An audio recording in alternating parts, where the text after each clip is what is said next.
Good morning, good morning. Kaaabot lang, galing ng SSS, binta ng tinapay. But still, I'm kicking and alive. But si Sir ho, Sir, nakadamo ko diya Sir sa bakery, dili sa palibot tamo. Nga dili ka gidya bakal sa Jilis Bakery. Ano gidya ba ng tinapay namon? Kag nga permi gid ubos Sir, no? Ang pagtrabaho malinis. Wow! Pangalawa, masarap yung Masarap. timplada. Yes! Ang tatlo, mura. Ay, mura. So first time mo Sir nagbaligya tinapay? Tagal na rin dahil may bakirinin ako noon. Ay, may bakery ka din before Sir? So sa din gani mo yung store subong? Sa karon ng store ko, may supermarket, Asa nagusti na yon? may San Agustin. Ay wow! Hopefully maging madamo pag yun ang imo nga makuha dira Sir ha, kag more profit. So ano mahamban mo Sir sa mga viewers naton nga ang tinapay sang Jilis Bakery?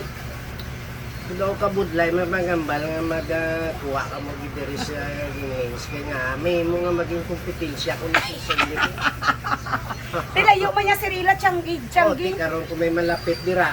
Sa other lang sa mga malayo lang bisan mga out of town like for example, ano mahamban mo Sir sa ila about sa amon mga tinapay? Diretso na lang sila kuha dire. Sigurado ko kikita sila. Ay wow! So salamat Sir ha sa imo time and bless us all for today. Bye.